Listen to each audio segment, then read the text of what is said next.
90% of English learners sound unnatural, not because their grammar is wrong, not because their vocabulary is limited, but because of something much simpler and much easier to fix. Hello and welcome back. I'm Sarah. And I'm Jake. And that statistic at the beginning, I was definitely in that 90% for a very long time. Me too, honestly. And today we're talking about exactly why so many people who study English hard, who know the grammar, who have a good vocabulary, still sound a little unnatural when they speak. And more importantly, what to do about it. Let's start with the biggest one, translating word by word from your own language. This is the number one reason English sounds unnatural for most learners. I did this for years. I would think in my own language, translate every word in my head, and then say the English version, and the result was technically correct, but it sounded strange, like a sentence that was built rather than spoken. The problem is that languages don't translate directly. Every language has its own way of expressing ideas. What sounds natural in one language sounds strange in another when you translate it literally. I once told someone I have hunger instead of I'm hungry, because in my language, that's exactly how you say it. The person understood me, but they looked at me a little strangely, and I didn't know why until someone explained it later.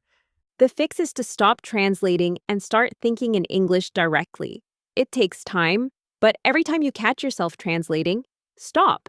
Find the English way to express the idea, not the translated version of your own language's way. The second reason, pronunciation, and not just individual sounds, but the way words connect when you speak. In natural English, words don't stop and start separately. They flow into each other. Want to becomes wanna. Going to becomes gonna. Did you becomes didja. Native speakers don't say every word separately and clearly. They connect them. And when learners say every word separately, it sounds robotic. Technically correct, but not natural. I used to say I am going to go to the store very clearly, every single word. My colleague once said, "You speak very precisely." She meant it kindly, but I understood. I sounded like a textbook. The fix is to listen to how native speakers actually sound, not how they're supposed to sound. Watch films, listen to podcasts, notice how words connect, and then practice those connections. Wanna, gonna, didja. These aren't mistakes. They're natural English. Third, rhythm and intonation. English has a very specific music to it. Certain words are stressed, certain words are not, and when the stress is in the wrong place, even a perfect sentence sounds wrong. In English content, words, nouns, verbs, adjectives are usually stressed. Function words, the, a, to, and are usually not stressed. So, I want to go to the store. Want, go, store are stressed. To, the a are almost invisible. That's the rhythm of English. When I first learned this, I went back and listened to conversations I had recorded, and I could hear exactly where my rhythm was wrong. I was stressing the wrong words, putting emphasis on the and to, words that should almost disappear, and not stressing the important words enough. The fix is shadowing. Listen to a native speaker and copy exactly. Same rhythm, same stress, same music. Not just the words, the whole sound of it. Fourth, using expressions that are too formal or too informal for the situation. This is something that catches a lot of learners.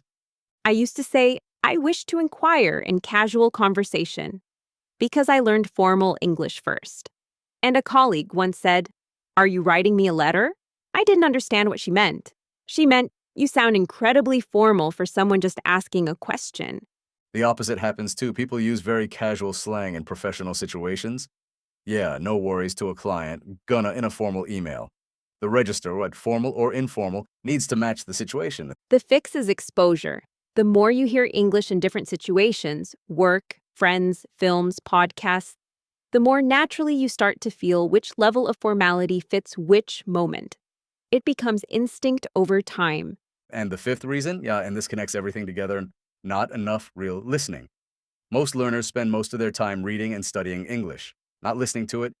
Reading teaches you what English looks like. Listening teaches you what English sounds like. And sounding natural requires knowing what natural sounds like. You can't copy something you've never heard. I made this mistake for years. I read a lot of English, I studied a lot of grammar, but I didn't listen enough. And when I started listening, really listening, actively noticing how people spoke, my English changed faster in 6 months than it had in the previous 2 years. So the summary: stop translating word by word. Listen to how words connect. Copy the rhythm and stress.